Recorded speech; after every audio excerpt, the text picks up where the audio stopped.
નમસ્કાર મિત્રો, ગુજરાત પોઈન્ટમાં તમારું સ્વાગત છે. સામાન્ય રીતે આપણે વિચારતા હોઈએ છીએ કે હજારો કિલોમીટર દૂર મિડલ ઈસ્ટમાં ઈરાન અને ઇઝરાયલ લડે તેમાં આપણે ગુજરાતીઓને શું ફેર પડે? યુદ્ધ ત્યાં થાય છે તો નુકસાન આપણને કેવી રીતે થાય?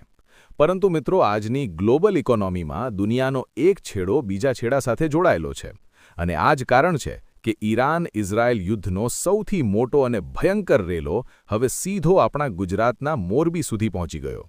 જી હા, વિશાલ ખમારના 6 માર્ચ 2026ના અહેવાલ મુજબ યુદ્ધની આંતરરાષ્ટ્રીય અસરોના કારણે મોરબીના સિરામિક ઉદ્યોગમાં ભૂકંપ આવી ગયો છે. માત્ર છેલ્લા 48 કલાકની અંદર મોરબીના 100 જેટલા સિરામિક કારખાનાઓએ પોતાના શટર પાડી દીધા છે. હજારો મજૂરો રાતોરાત બેકાર બની ગયા છે અને સૌથી ડરામણી વાત એ છે કે બીજા 450થી વધુ કારખાનાઓ ગમે ત્યારે બંધ થવાની કગાર પર ઊભા છે.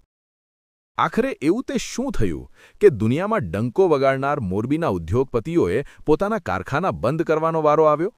શું ગુજરાતના અર્થતંત્ર પર કોઈ મોટું સંકટ આવવાનું છે? આજના વિડીયોમાં આપણે આ સમગ્ર ચેઇન રિએક્શનને બહુ જ સરળ ભાષામાં પણ ઊંડાણપૂર્વક સમજીશું. તો વિડીયોને અંત સુધી ચોક્કસ જોજો. સમસ્યા સમજતા પહેલાં એ સમજવું જરૂરી છે કે મોરબી ખરેખર છે શું? મિત્રો, મોરબી એ ભારતનું 80%થી વધુ સિરામિક ઉત્પાદન કરતું શહેર છે.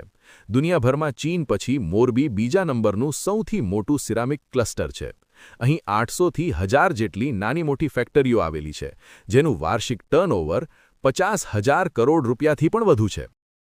પરંતુ આ 50,000 કરોડમાંથી એક બહુ મોટો હિસ્સો એટલે કે લગભગ 15થી 20,000 કરોડ રૂપિયાનું માત્ર એક્સપોર્ટ એટલે કે નિકાસ થાય છે.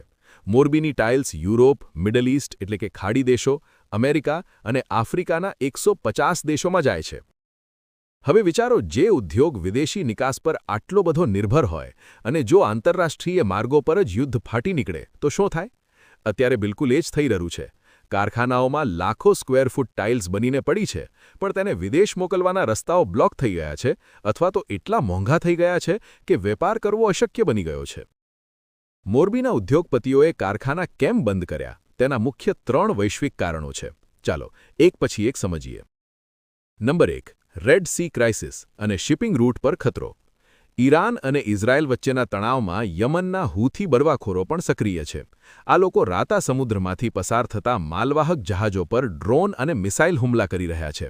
મોરબીનો મોટાભાગનો માલ યુરોપ જવા માટે આ જ ટૂંકા રસ્તાનો ઉપયોગ કરે છે, સુએઝ નહેર મારફતે. પરંતુ હવે જહાજોની સુરક્ષા જોખમમાં હોવાથી શિપિંગ કંપનીઓએ આ રસ્તો બંધ કરી દીધો છે. નંબર 2, કન્ટેનરના ભાડામાં 400%નો વધારો.